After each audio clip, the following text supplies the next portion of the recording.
Respected brothers, elders, mothers and sisters in Islam. Today is the 25th of October, the day of JUMMAH. And Islamically is the Islamic day. The 26th of Safar. The 26th of Safar.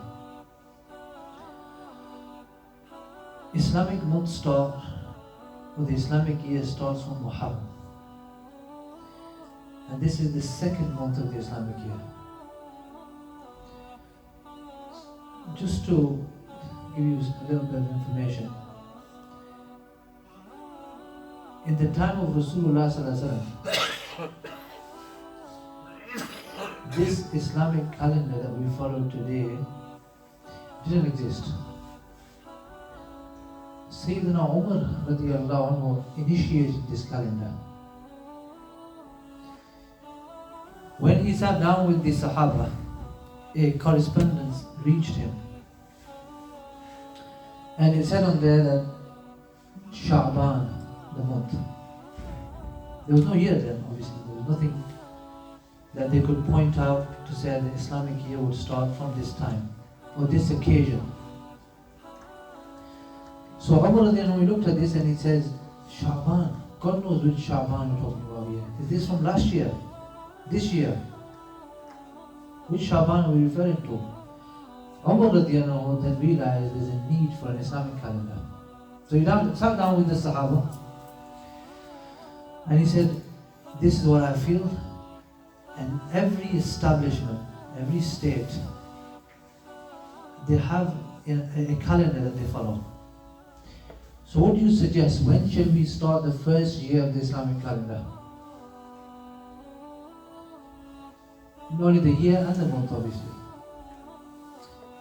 So some suggested that I think we should start from the birth of Rasulullah sallallahu alaihi wasallam. Sayyidina Umar said, I don't think that's a good idea. Why? Because the Christians start their calendar from the birth of Isa alayhi salam. And everything that we do in Islam has to be totally different.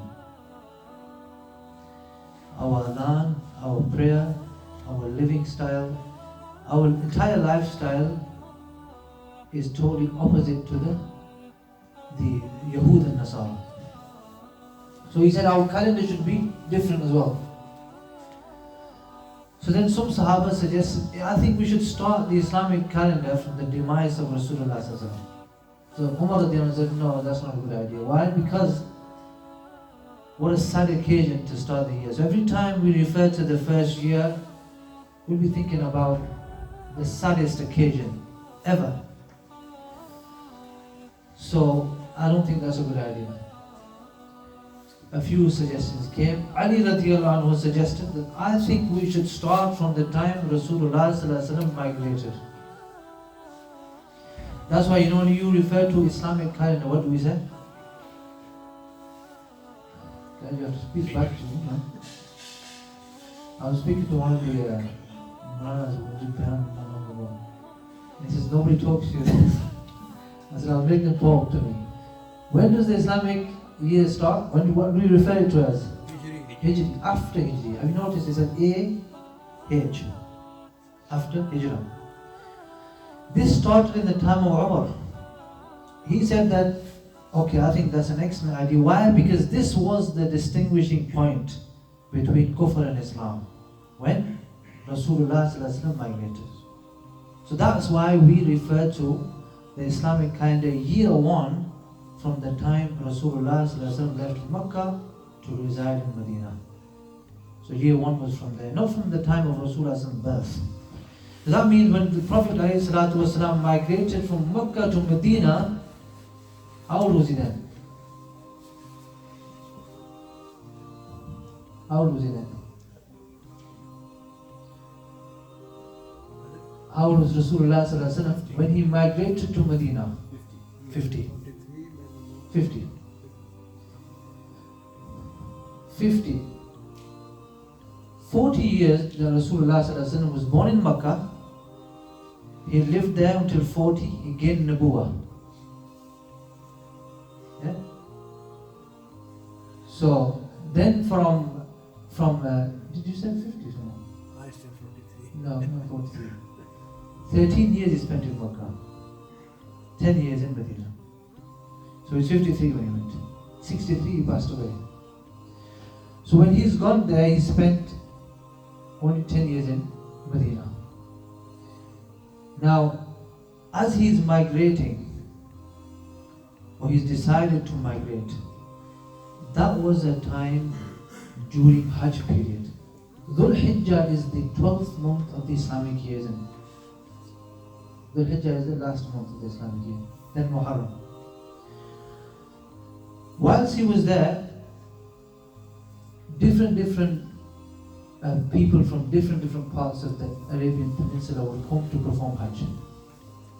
He thought it was an excellent opportunity. He would go camp to camp and spread the message of Islam.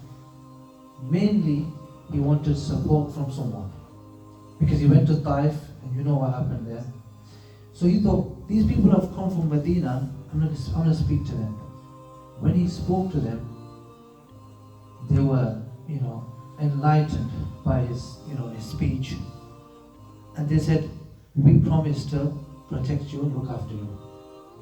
And we accept your word. They became Muslim. This Bay'ah, when they pledged allegiance at that time, was known as Bay'ah Aqaba. The first one. There was two Bay'ah Aqaba. It was a valley during Hajj time called Aqaba, where the Prophet ﷺ went to the camp of the people of Medina and they pledged allegiance to him. The Bay'ah Aqaba, number one. There was only a few, 18 people accepted Islam. They went back to Medina. Rasulullah ﷺ sent Mus'ab bin Umair to go and teach them. He went with them, but that's why he was one of the first da'is of Islam, Mus'ab bin Umair. When he went back with them, he told them the following year he came with 80 people converted. They gave the second pledge of allegiance, but this time they said to Rasulullah, we want you to come to Medina and we'll protect you. We promise. That was in Dhul Hijjah, the next year. That's when Rasulullah decided, thought of it. And after Dhul Hijjah comes Muharram. Muharram was when he made his decision that we will migrate to Medina. Then comes Safar, which is now. Then comes Rabiul Awwal. Rasulullah reached Medina in Rabiul Awwal. He decided to migrate, made the decision to move to Medina in Muharram. That's why we start the Islamic year first month Muharram. Muharram is the first month of the Islamic year because that's when Rasulullah made the final decision to go. And the Sahaba said this was the turning point of Islam. That's why Islamic month starts from Hijrah. When Rasulullah reached Medina in Rabiul Awwal, the 8th of Rabiul Awwal, he got to Medina and the people of Medina were, waiting for him for a long time. And a Jew saw Rasulullah, he said, this is the man you're waiting for, I think he's here.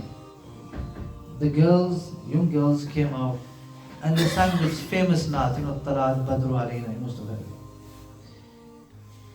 When they sang that, Rasulullah came, he was on a camel, and guess where the first place he stopped? Not yet. A place called Quba. The first point he stopped was Quba. He stopped there just for a few days. He arrived on Monday. He stopped there, and guess what the first thing he ever did? Built a masjid. Can you believe that? He hasn't done anything yet. He hasn't even looked for his own house. When you move somewhere, what's the first place you look for?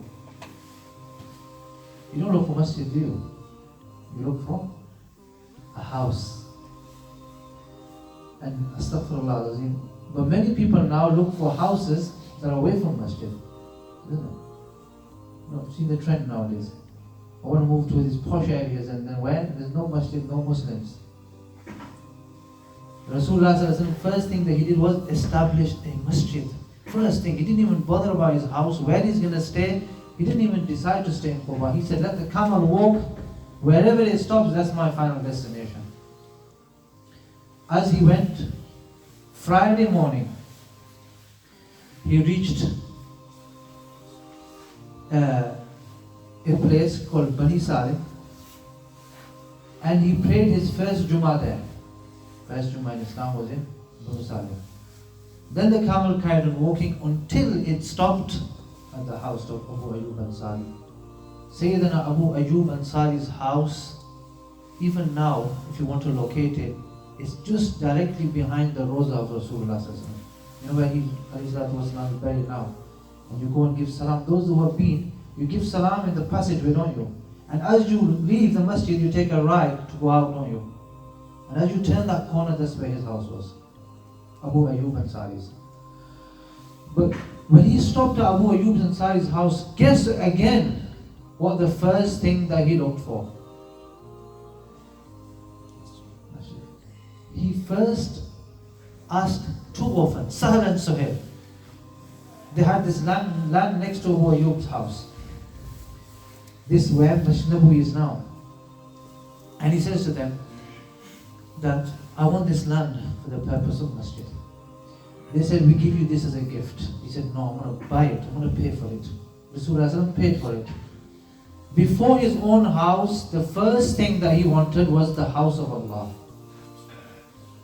It's a lesson to learn, brothers in Seerah. You read Seerah all the time, but I don't think you've ever pondered over this point. That the first thing that when you move to a place should be where? There's a masjid. Masjid first, then look for the house around it. Not a house and then afterwards, let's look at the facilities. The first facilities that we look at is, where's the closest shopping center? Where's the train station? Where's this? Where's convenience?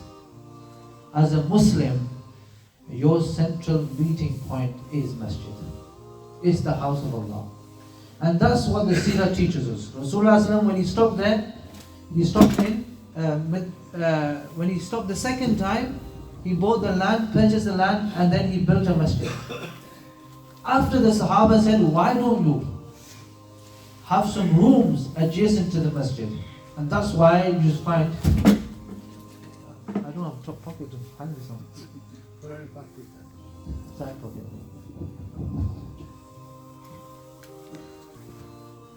So, the first place that he went to Quba. The first masjid in Islam, by the way, is, what's the first masjid in Islam? Masjid Quba. Remember that? Masjid Quba. Masjid Quba is about a kilometer away from Masjid Nabawi now, isn't it? Rasulullah every Saturday would go there and perform Ishraq Salah.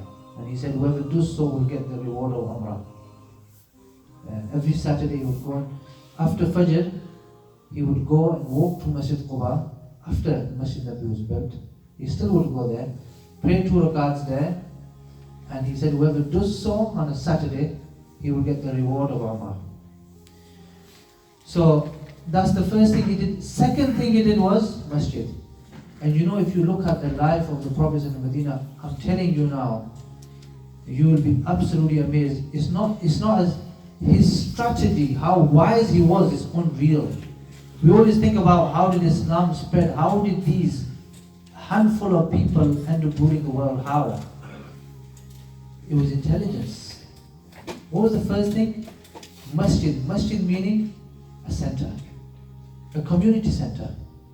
In the time of Rasulullah, masjid was a meeting point, a place where Muslims would gather, pick up strategies, and all their association would be around the masjid. And then the second thing the Prophet did was, he built brotherhood between them, didn't he? That's the second thing he did, because the Muhajirun had traveled from Makkah and left all their goods there, had nothing. And then Rasulullah said, right, you resident of Madinah, they would call them Ansar. People of Medina would call Ansar. Right, you take this Muhajir as your brother. And you take this one and you take this one. everybody took one Muhajir brother on. Subhanallah. You know, in history you don't find examples like this. The Sahaba say themselves, Muhajirin say, that you know when the Ansar began to distribute or, you know, treat us like their family, they offered us, if they had 2 houses, they'd give us 1. Easy to say now, isn't it? You know, nowadays, when even your family member comes from abroad and you've got 2-3 houses, you won't put him inside there. Even if you did, you want rent from him, wouldn't you? Isn't it? Even if your own son-in-law came, they give him house. Well, they give him, but they'll say to him, pay me your story. Daughter and house. I'll give you private mortgage, isn't it? Even this life's hard. The Brotherhood Islam told, they simply said, I've got 2, you take 1. I've got 2 wives, you take another, you take 1 of them. Check that out. I've got this much wealth, this is my 2 businesses, you take 1 of them. Nowadays you won't even have a partner or ask anybody to have a share in your business. You're giving an entire business away. But this is the second thing. So 2 things we learn from the Seerah which are very important so far.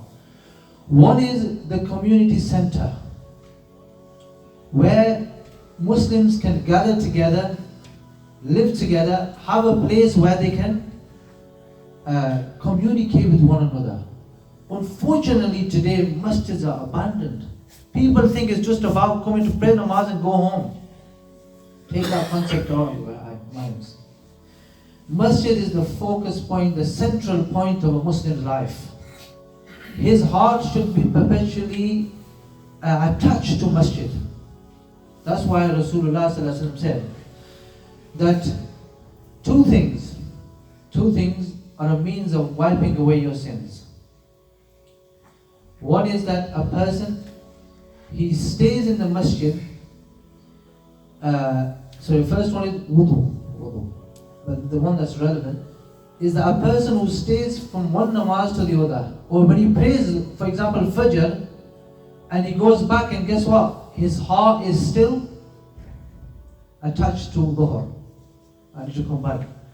When he prays Dhuhr, it's not ended there. It's still connected to Asr. And when he prays Asr, it's not finished. Maghrib, Isha. His entire life is based around the Salah in the Masjid.